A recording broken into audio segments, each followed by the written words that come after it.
What were you reading, Doctor? One of those political spy thrillers Captain Rogers is always head down in? It's actually a medical journal on bispecific antibodies and the treatment of hematologic malignancies. Just some light reading.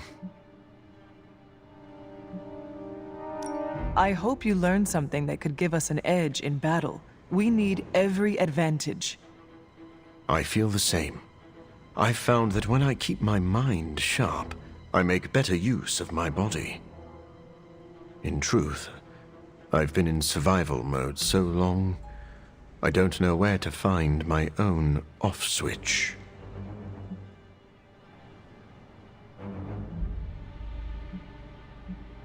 Take a nap. If you are having trouble sleeping, maybe Nico could cast a spell of slumber. I believe that spell is called listening to her talk about independent foreign films. Just do not overdo it. Our bodies need rest to function. Maybe your body does. I'm a nocturnal animal. I'm sorry. That was uncalled for. Maybe I am a little on edge. All the more reason for a break. You're right. I shall enjoy some respite. But then I'm jumping right back into this medical journal. It's just starting to get good.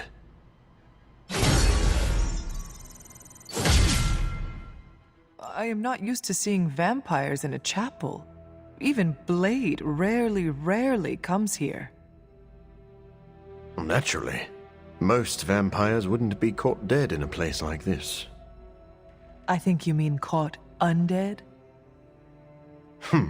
Yes, of course. Regardless, I am not like most vampires. Because you are a living vampire? Well, that's part of it. My powers come from a perversion of science, so I do not share the vampiric weaknesses. But our differences run deeper than that. What do you mean? Well, for starters, I do not abide by their foolish traditions. Most vampires are superstitious stooges, hissing at crosses and flinching whenever they feel a drop of water. I do not believe in many of the common dark magics. Most paranormal events can be explained through the magic of science.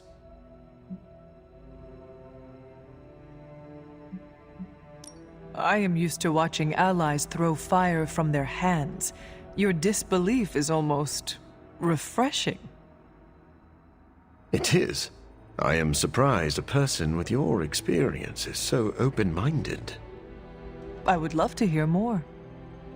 As I see it, the universe is governed by fundamental rules like gravity and nuclear fusion. Science and magic are just two ways of tapping into and manipulating those rules. So, I'm not saying the paranormal world does not exist. I merely believe most people give it too much credence. In the end, science is more powerful than a spell.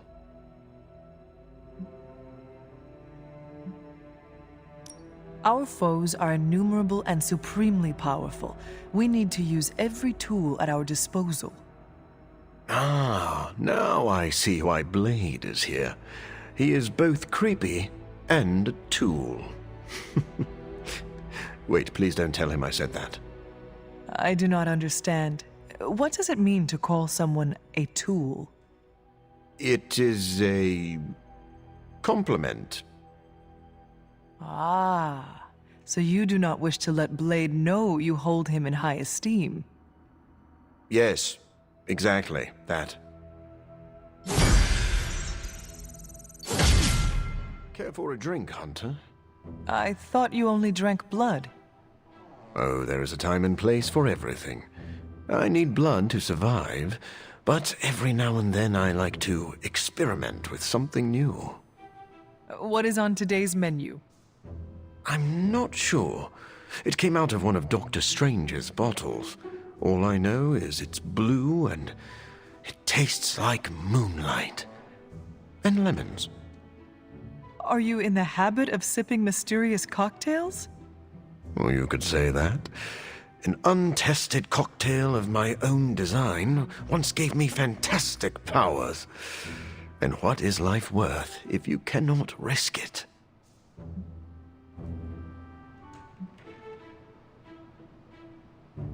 I suppose the thrill of danger gives life greater meaning. Then we are of one mind. I would rather die soaring through the air than burrowed safely in a cave. You may be interested to know that I was in the habit of taking risks long before I was afflicted with vampirism.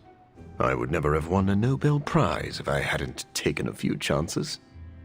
They award Nobel Prizes for chance-taking? Yes. Well, no. Well, sort of. Who could say the story of human progress is built on the backs of those who dared to venture into the unknown?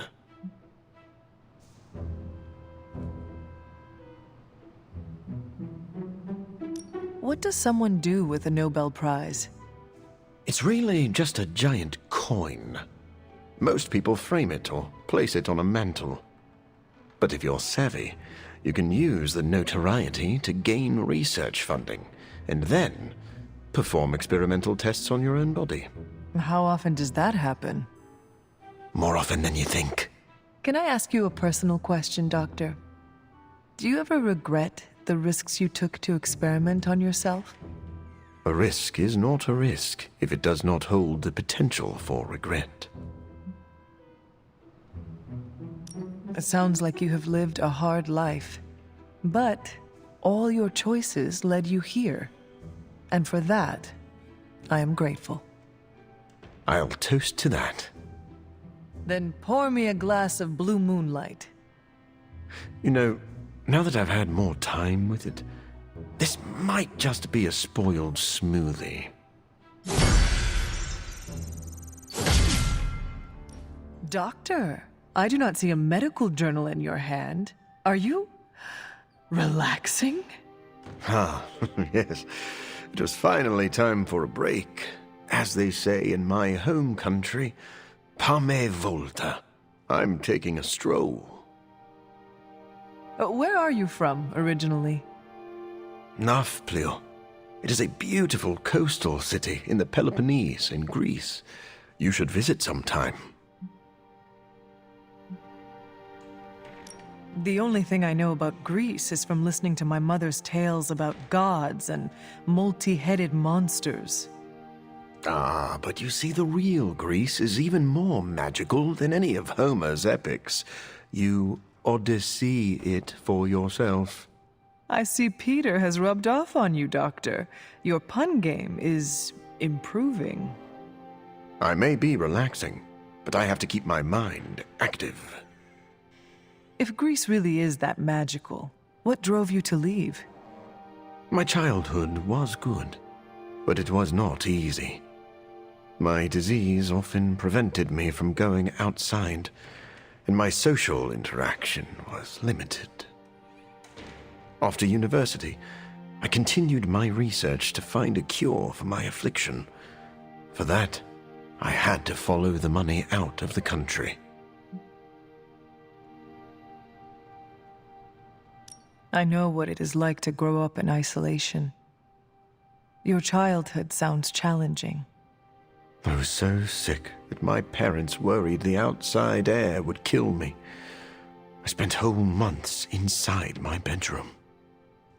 Thinking on the past conjures painful memories, Hunter. It's funny. The more I try to run from my past, the more I realize that my fortunes haven't changed. What do you mean? I cured a blood disease, only to trade it for a blood obsession. I'm still hideously disfigured, and I remain a shut-in who endlessly pores over books.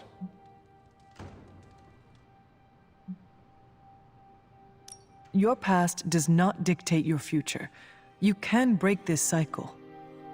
I appreciate that, Hunter. We have a word for people like you back in Greece, Hunter. It's Philos. What does that mean? friend. When I was a child, we had a saying, grab an egg and shave it. Are eggs hairier in Greece? No, but that is the point.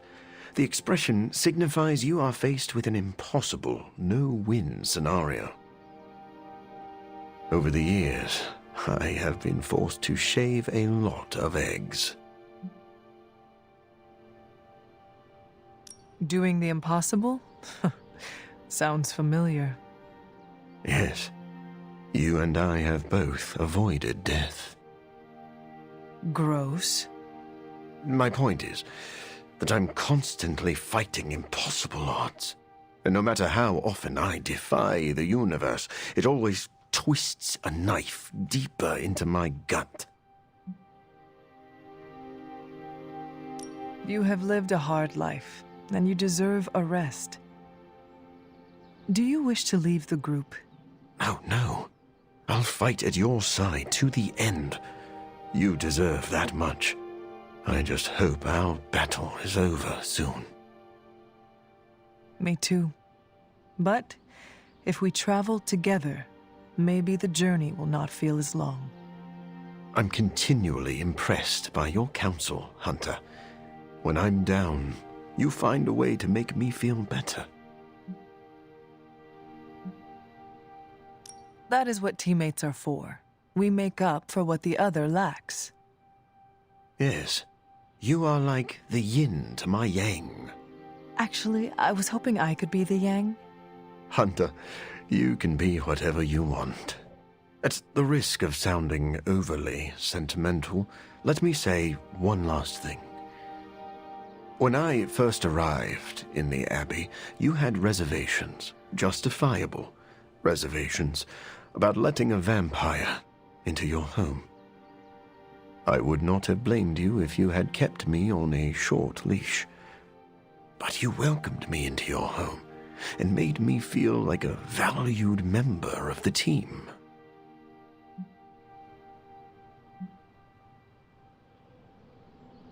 I would not have done any of that if you had not proven yourself more than capable both on and off the battlefield.